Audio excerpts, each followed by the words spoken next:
All right, listen, J-Bo back here with you, Living with Strength and Honor. And this is the third installment of the male, like the masculine male, the modern day masculine male. So far, we talked about the problem, right? We talked about how we end up getting angry and resentful over shit that doesn't matter.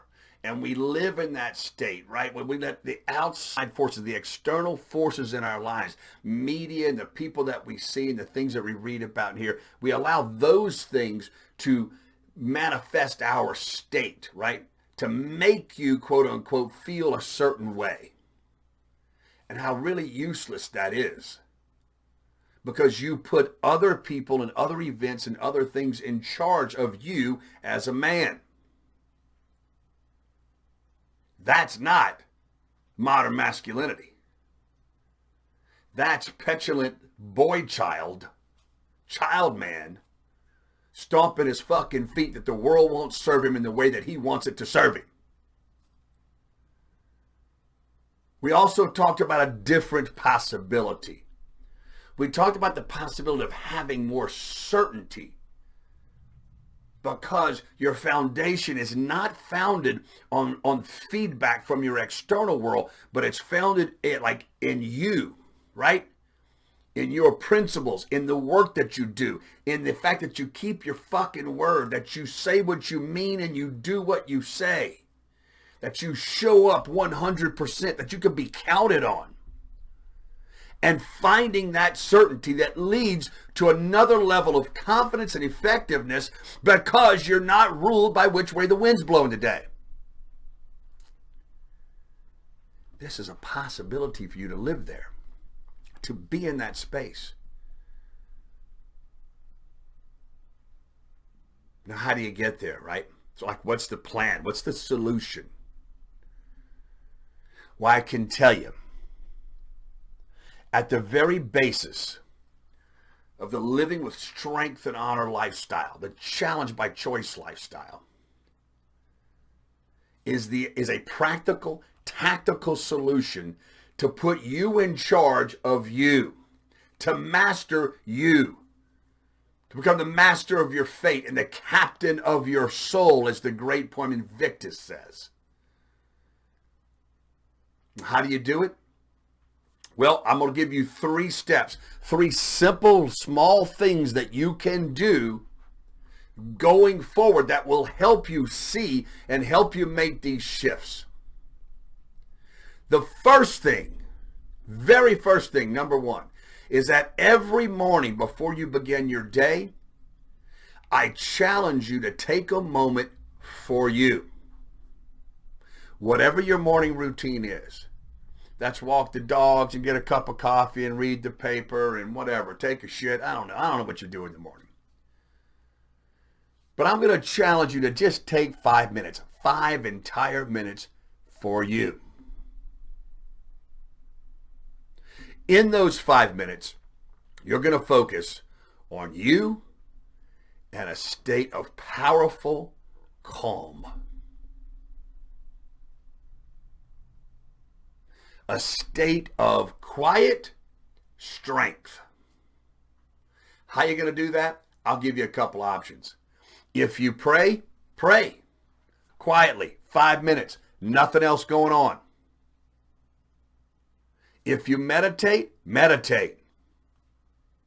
Focus meditation on how you are in charge. You are the source of everything that happens in your life. If both of those ideas don't fit for you, I understand. Do a process I call the man the mirror process. I want you to go into the mirror and just look in the mirror back at you for 5 entire minutes. It's going to seem like an eternity, just to let you know. But I want you to look back at you. Look back at the man that's staring back at you. And when you do this, don't let your mind go to the judgment thing. Oh man, I look old. My teeth are crooked. My hair is gray. I'm fat. And then your brain goes away. Oh, I'm in a hurry. I got shit to do. I'm so stressed, blah, blah, blah. Don't. Just hang in there. Look back at the man looking back at you. and look until you are sure, like 100% confident, that you are the man and that you got this. Step number 2, as you go through your day, you are going to get triggered. You understand the word trigger? Don't get all wham about it, right? It just means that there's an event that causes a particular emotional reaction in you. Typically, triggers piss us off. There are some triggers that don't.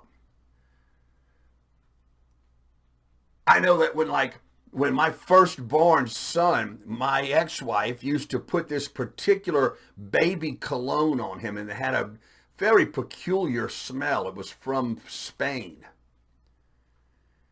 And for decades after that, if I smelled that smell or anything close to it, it immediately triggered me to feel the feeling of watching my infant son in his crib or holding him and rocking him to sleep. It's a good trigger. It's nice. But most of your triggers are going to be like people pulling out in front of you when you're driving, somebody says a certain word you don't like, somebody does a certain thing that pisses you off. Maybe it's a commercial that's the last, like you can't fucking stand hearing one more time. Maybe it's somebody at work. Maybe it's a little thing one of your kids does. It doesn't matter what it is. They're just triggers, right? And boom, instantly, without even like getting to pass judgment, without even an initial assessment, boom, it shifts your state. Typically to be irritated or pissed off. So this is what I want you to do. Just start noticing, right? Just start taking a look. Oh shit, that's one of those trigger things J-Bo was talking about. Oh, that thing just happened. Because you as a man, you have the ability to put some space between stimulus and a response. You're not a machine. People actually can't make you mad. Do you understand? You have to make that decision. You have to decide to be irritated. You have to decide to be mad. It doesn't just happen. Events are benign. They have no emotions and no feelings and no charge. You assign them to them. And if you're triggered by something, it's because of your past experience and it aggravates you from some past experience. We don't need to get into that. I just want you to notice that they occur and stop for a second and notice that you make this shift almost automatically. Step 3, I didn't mean to do that. Step 3, ask yourself a question. In this moment, is this really important? On a scale of 1 to 5, in terms of 1 being like absolutely critically important, like the house is on fire, or someone's attacking my children, or my life is in danger, or this is going to cost me a shitload of money. That's 1. All the way down to 5 to person just pulled out in front of me, going too damn slow. And ask yourself, how does this really affect my world? How does this change my bank account? How does this change my relationship with my wife? How does this change my kids? How does this change, right? Is it really that fucking important? You're going to find that a lot of these triggers just simply are not. They're just not. They're 5s and 4s.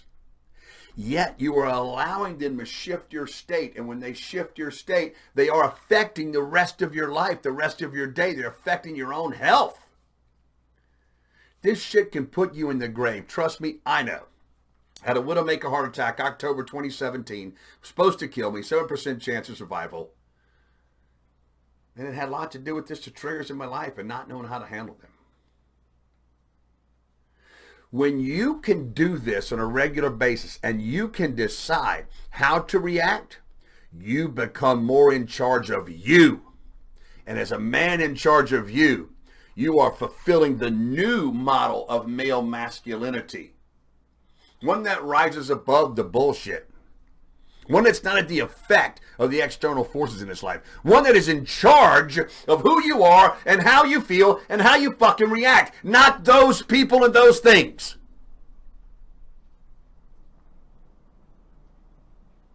So you got it? Step 1. Wake up and take some time for you to relax and create power. Number 2, Notice and recognize that there are triggers happening all the fucking time.